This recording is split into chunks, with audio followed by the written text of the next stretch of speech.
NTV time, जनता की बात जनता के साथ। महू में डॉक्टर श्यामा प्रसाद मुखर्जी की 125वीं जयंती पर भाजपा का विशाल कार्यकर्ता सम्मेलन। इंदौर जिले की महू में डॉक्टर श्यामा प्रसाद मुखर्जी की 125वीं जयंती वर्ष के अवसर पर भारतीय जनता पार्टी इंदौर ग्रामीण द्वारा विशाल कार्यकर्ता सम्मेलन का आयोजन किया गया। कार्यक्रम में बड़ी संख्या में कार्यकर्ता एवं पदाधिकारियों ने सहभागिता कर उन्हें श्रद्धांजलि अर्पित की। सम्मेलन में वक्ताओं ने डॉक्टर मुखर्जी की राष्ट्रवादी विचारों, देश की एकता एवं अखंडता के प्रति उनके योगदान को स्मरण किया। साथ ही उनके बताए मार्ग पर चलकर राष्ट्र सेवा करने का संकल्प भी लिया गया। जिला उपाध्यक्ष संतोष पाटीदार ने कहा कि डॉक्टर श्यामा प्रसाद मुखर्जी का जीवन सभी कार्यकर्ताओं के लिए प्रेरणा स्रोत है। डॉक्टर श्यामा प्रसाद मुखर्जी उनके आदर्श हैं और राष्ट्र की भक्ति की भावना को सशक्त बनाने का कार्य करते हैं। कार्यक्रम में संगठन के पदाधिकारी, जनप्रतिनिधि एवं बड़ी संख्या में भाजपा कार्यकर्ता उपस्थित रहे, जिसमें प्रमुख रूप से केपी यादव, भाजपा जिला अध्यक्ष श्रवण चढ़ा, राव विधायक मधु वर्मा, स्थानीय विधायक कुशल ठाकुर, पूर्व विधायक अतर सिंह दरबार, संतोष पाटीदार, पूर्व विधायक जीतू जराती, शंकर तंवर, एडवोकेट मुकेश जरिया आदि प्रमुख रूप से उपस्थित रहे। महू से प्रकाश सिसोदिया की रिपोर्ट। पार्टी द्वारा जिला स्तरीय पंडित श्यामा प्रसाद मुखर्जी की बलिदान दिवस से लगाकर कल उनकी जयंती तक एक पूरा 13 दिन का पखवाड़ा, जिसमें अनेक कार्यक्रम जैसे मन की बात के माध्यम से, डिजिटल प्लेटफॉर्म के माध्यम से डिजिटल बूथ के कार्यकर्ताओं का प्रशिक्षण, उसी कड़ी में ये जिला स्तरीय कार्यक्रम है। सदैव श्यामा प्रसाद मुखर्जी की ये 125वीं जयंती है। तो 125वीं जयंती पर लगातार जो हमारे बूथ के जो 6 कार्यक्रम होते हैं साल में, पर ये जिला स्तरीय सम्मेलन हर वर्ष हम आपातकाल के माध्यम से जो करते हैं वो तो कार्यक्रम हुआ, पर एक ये अलग से श्यामा प्रसाद मुखर्जी के जीवन संगोष्ठी पर आज महू में जिला स्तरीय सम्मेलन रखा गया, जिसमें मुख्य वक्ता पूर्व सांसद गुना के केपी यादव जी, जो अभी वर्तमान में सिविल सप्लाई कॉरपोरेशन के चेयरमैन हैं, कृष्ण मुरारी मोघे जी, जीतू जिराती जी, हमारे शंकर ललवानी जी, विधायक उषा ठाकुर जी और भारतीय जनता पार्टी के वरिष्ठ कार्यकर्ताओं के साथ युवा कार्यकर्ता और बूथ के सभी शक्ति केंद्र के प्रमुख कार्यकर्ता आज इस सम्मेलन में पधारे और श्यामा प्रसाद मुखर्जी के जीवन चरित्र पर जो 3 बिंदुओं को लेकर अलग अलग विषयों पर लेकर उनके जीवन चरित्र पर प्रकाश डालने का काम किया। एक विषय था कि श्यामा प्रसाद मुखर्जी का राजनीतिक और सामाजिक क्षेत्र में क्या योगदान।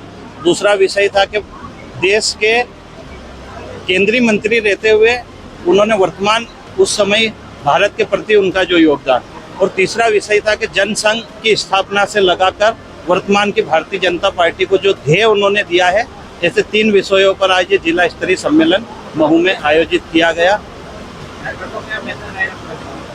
भारतीय जनता पार्टी का कार्यकर्ता ये 24x7 365 दिन हमारा कार्यकर्ता भी, आप देख सकते हैं कि ग्रामीण क्षेत्र में खेती किसानी का कितना जबरदस्त काम चल रहा है, फिर भी इतनी बड़ी संख्या में जो कार्यकर्ता आए हैं।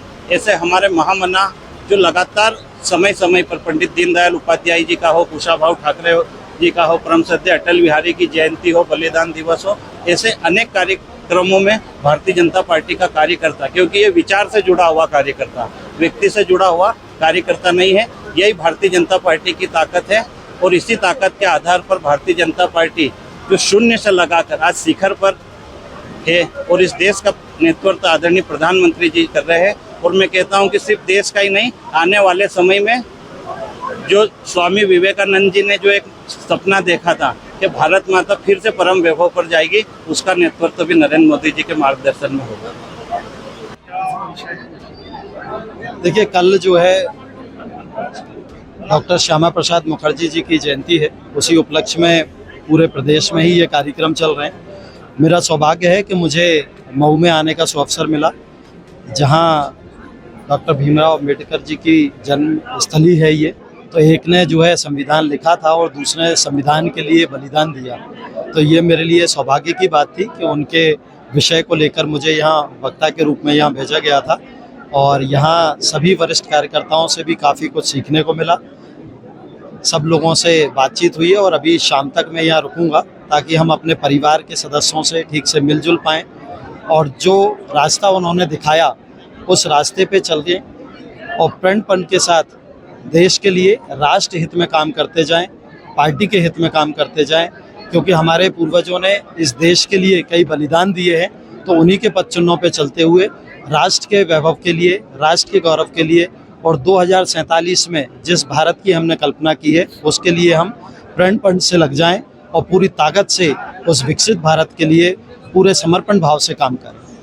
जैसा कि आपने बताया कि मोदी जी ने ऐतिहासिक निर्णय लिए, तो मोदी जी के 12 साल जो रहने वाले हैं उनके किस तरह के निर्णय और फैसलों का? देखिए, मैं बड़ा सौभाग्यशाली रहा कि 19 से 24 तक जब मैं सांसद रहा तो उस समय कई ऐसे निर्णय आए जिनका मैं सहभागी बना। मैं अपने आप को बड़ा सौभाग्यशाली मानता हूँ। अभी मंच से भी मैंने जो कहा कि धारा 370 हटना देश के लिए बहुत बड़ी बात थी कि एक देश में 2 निशान, 2 विधान, 2 प्रधान कैसे हो सकते हैं। ये अगर ऐतिहासिक फैसला आया तो उस समय आया। अभी जैसे जीतू भाई ने बताया कि हम कई वर्षों से चले आ रहे थे कि अयोध्या में रामलला का मंदिर बनेगा और हम पूरी ताकत से उसके लिए लगे थे। अगर वह निर्णय भी आया तो उसी समय आया। 3 तलाक का निर्णय आया। ऐसे अनेकों अनेक निर्णय आए जिनके लिए मैं अपने आप को सौभाग्यशाली मानता हूं। और ये तो सतत प्रक्रिया है। आगे आगे आप देखते रहिए, राष्ट्र हित में, देश हित में अनेकों अनेक निर्णय माननीय नरेंद्र मोदी जी के नेतृत्व में लिए जाते रहेंगे।